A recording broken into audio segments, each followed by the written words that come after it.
Hello everyone, my name is Vaibhav Lalit, student of Faculty of Law, Delhi University. I hope you all are doing great. So actually last few days से मैं ये सोच रहा था कि and मुझे कुछ लोगों ने बोला भी कि I should make some videos on entrance exam, क्योंकि आप लोगों का एंट्रेंस एग्ज़ाम आने वाला है एंड डेट्स अभी फाइनल नहीं हुई बट जल्दी हो जाएगी. सो आई थॉट कि I should make some videos on this as well. अब इससे काफ़ी स्टूडेंट्स का जो है उनको काफ़ी हेल्प मिलेगी, those who are specially preparing for DU या BHU या पंजाब यूनिवर्सिटी. बेसिकली आप किसी भी यूनिवर्सिटी के लिए प्रिपेयर कर रहे हो, it will help you out.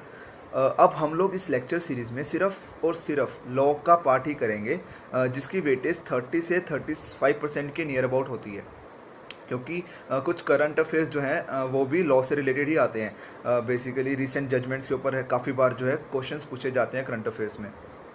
And so हम लोग रिसेंट जजमेंट्स के ऊपर भी बात करेंगे in the coming lectures, right.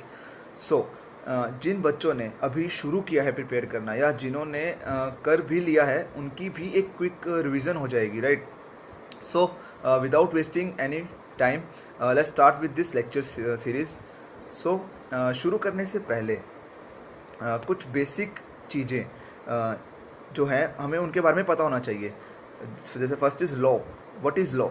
अब लॉ पढ़ रहे हैं तो लॉ के बारे में तो पता ही होना चाहिए एटलीस्ट कि लॉ क्या है. सो सेलमैन ने डिफाइन किया है law. This is a definition given by Salmond. Body of principles recognised and applied by the state in the administration of justice.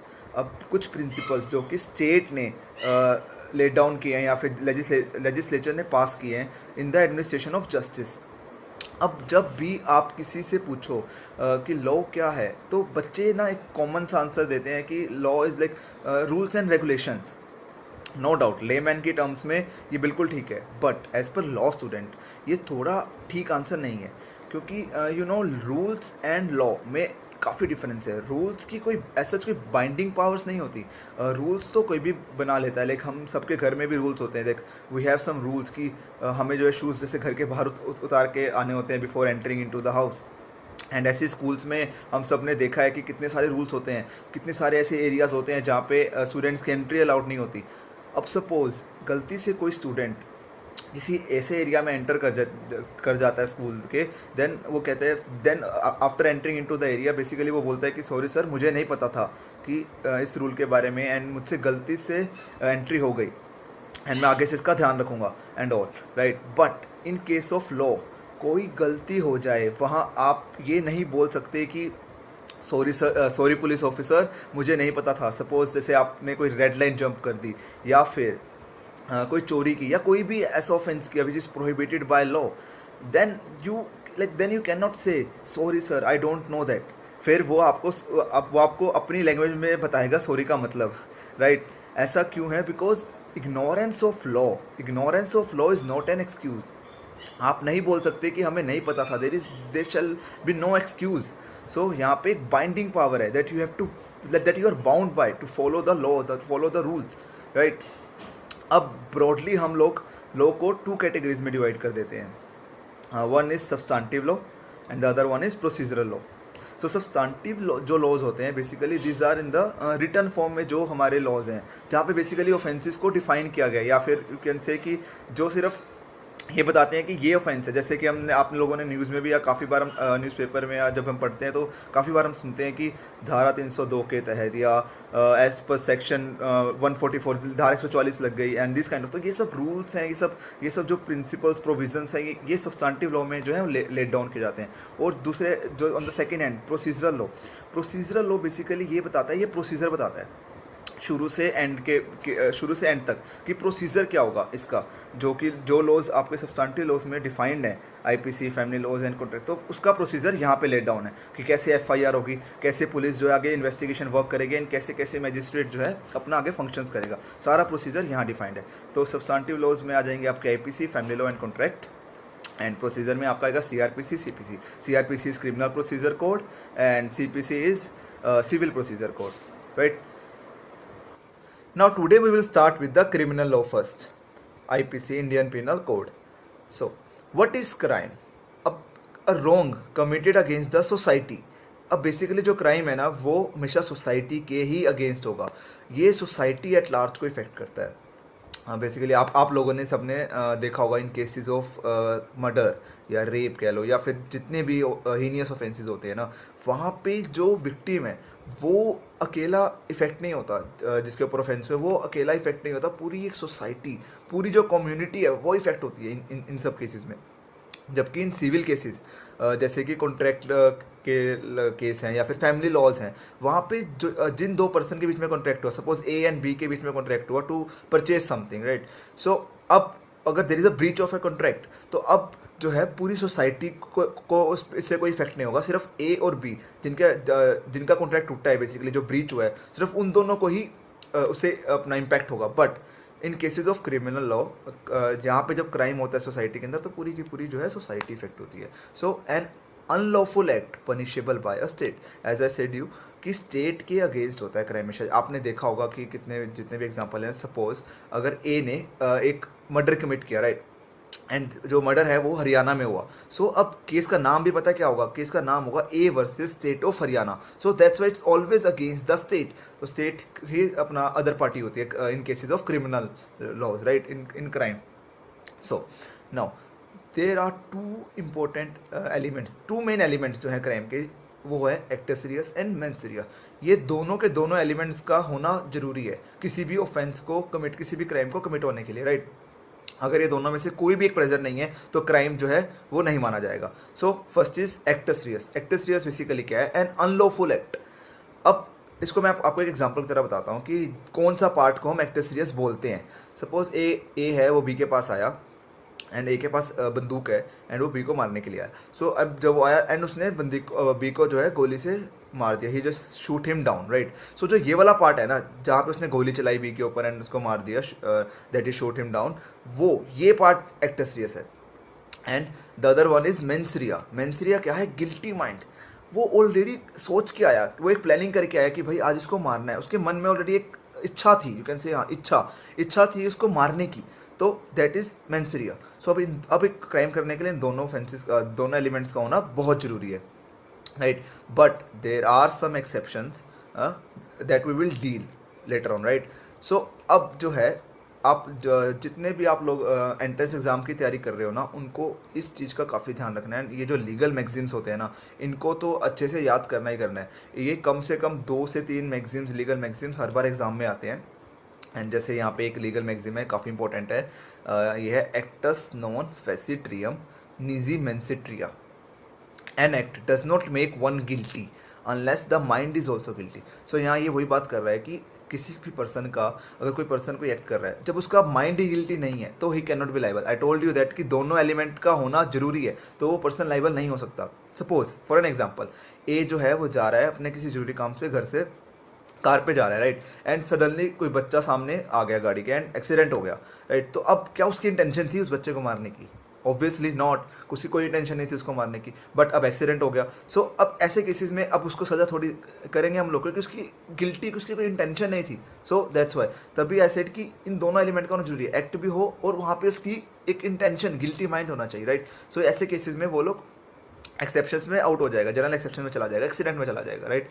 So but there are some exceptions, मैंने पहले भी बताया कुछ एक्सेप्शंस हैं, जैसे कि वाइकेरियस लायबिलिटी या फिर स्ट्रिक्ट लायबिलिटी या फिर एब्सोल्यूट लायबिलिटी। इन सब केसेस में जो है उस पर्सन की गलती हो चाहे ना हो, उसने चाहे एक्ट भी ना किया हो, किसी और ने, उसके एजेंट ने एक्ट किया हो, तब भी वो लाइबल होगा, वो प्रिंसिपल लाइबल होगा, चाहे उसके एजेंट के एक्ट के ऊपर। ये वाइकेरियस लायबिलिटी में होता है। ये सब हम लोग करेंगे जब हम टोर्ट्स एक सब्जेक्ट है, उसके अंदर ये सब आता है। तो हम जब टोर्ट्स करेंगे तब इसकी बात करेंगे, vicarious liability, strict liability and absolute liability, okay. So now let's move ahead. There are 4 stages of crime. किसी भी क्राइम को करने के लिए 4 स्टेजेस हैं उनके, right. So first is intention. Intention बता दिया ऑलरेडी, हमने बात की, किसी की इच्छा, किसी को मारने की, right. And the second is preparation. जब कोई पर्सन पूरी प्रिपरेशन कर लेता है किसी को मारने की, लाइक वो अगर उसको कुछ वेपन्स खरीदने हैं, अब कुछ तैयारियां करनी है उस ऑफेंस कमिट करने की, तो एमिनेशन स्टोर गया, गन्स खरीद ली उसने, राइट। तो ये सब प्रिपरेशन के अंदर आ जाता है। Third one is attempt. Attempt जो है यहाँ ये कि जब कोई पर्सन किसी को, जैसे कि फॉर एन एग्जांपल ए जो है बी को शूट करने गया, ए ने शूट किया बट बी बच गया, तो दैट इज अटेम्प्ट। अटेम्प्ट तो हो गया। अटेम्प्ट जो अपने आप में भी ऑफेंस है, उसके आगे बात करते हैं। And the last one is commission. Commission जब पूरा का पूरा जो है ऑफेंस कंप्लीट हो गया, जिस पर्पस के लिए वो गया था वो उसको हासिल हो गया, उसका काम जो है पूरा का पूरा हो गया, राइट। अब आईपीसी के अंदर ना फर्स्ट 2 स्टेजेस तक कोई पनिशमेंट नहीं होती, कोई ऑफेंस नहीं होता। सपोज फर्स्ट स्टेज है जैसे हमारे पास इंटेंशन। अब किसी पर्सन की इंटेंशन है किसी को मारने की, उसने मन ही मन प्लानिंग कर ली कि भाई आज तो इसको मारना है, इसको ख़त्म करना है आज। बट अरे मतलब जब तक अब भाई साहब कुछ करेंगे ही नहीं, कि कुछ करेंगे ही नहीं, तो हमें कैसे पता लगेगा कि उसके मन में क्या इंटेंशन है, उसने मन ही मन क्या सोच लिया। अब ऐसे तो मन ही मन सोचते रहो कुछ भी तो हो गया ऑफेंस, तो इसलिए मन ही मन सोचने से कोई ऑफेंस नहीं होगा। तो इंटेंशन पे जो है कोई भी ऑफेंस या पनिशमेंट नहीं होती, right. So the next one is preparation. अब जब कोई पर्सन प्रिपरेशन कर लेता है पूरी, अब उस ऑफेंस को करने के लिए उसको प्रिपरेशन करनी पड़ेगी काफ़ी कुछ, राइट। उसने प्रिपरेशन की तो इसलिए इस स्टेज पे भी अब प्रिपरेशन तो कर ली उसने, अब वो भाई बैठ गया, अब वो कुछ कर ही नहीं रहा प्रिपरेशन करने के बाद, राइट। तो ऐसे केस में भी जो है ऑफेंस नहीं होता। समटाइम्स क्या होता है किसी भी ऑफेंडर का या जो पर्सन है उसका माइंड डाइवर्ट हो जाता है, कि चेंज ऑफ अ माइंड, कि ठीक है सोचा था ऑफेंस करूंगा बट आफ्टर सम टाइम उसे लगा कि नहीं छोड़ो, सो उसका माइंड चेंज होता है। तो ऐसे केसेस में प्रिपरेशन पाके रुक गया, वो नहीं किया आगे, नहीं किया उसने कुछ, तो वहाँ पे भी कोई, वहाँ तक भी कोई ऑफेंसेस नहीं है। But there are some exceptions, इसमें कुछ एक्सेप्शंस होते हैं। जैसे कॉन्स्पिरेसी का एक केस है, वहाँ पे कुछ एक्सेप्शन है, वहाँ पे प्रिपरेशन में ही जो है फंस सकता है person. Like A and B है, उन वो दोनों कॉन्स्पायर कर रहे हैं आपस में कि हमने एक बैंक लूटना है, रॉबरी करनी है, राइट, या फिर किसी का मर्डर करना है। अब उनकी जो कॉन्स्पिरेसी है किसी ने सुन ली, सपोज पुलिस ने टैपिंग होता है ना, फ़ोन टेलीफोन जो अपना मोबाइल टैपिंग हो जाती है, रिकॉर्डिंग हो जाती है, राइट। तो वहाँ से जो है उनका वो लीक हो गया। एंड अब जो है अब तक उन्होंने कोई एक्ट तो नहीं किया था, जैसे उन्होंने बात की थी, अपनी इंटेंशन एक दूसरे को बताई थी, या सपोज उन्होंने प्रिपरेशन भी कर ली थी, कोई वेपन्स रखे थे। अब वेपन्स का जैसे अलग से केस हो सकता है, जैसे टाडा वगैरह लग जाता है, कोई टेररिस्ट एक्टिविटीज़ में इन्वॉल्व है, तो ये सब केसेस में ना प्रिपरेशन में भी जो है बेसिकली ऑफेंस बन जाता है। अब बट जैसे ही थर्ड स्टेज एंटर होता है यहाँ पे, तो ये ऑफेंस जो है वो बन जाता है अटेम्प्ट में।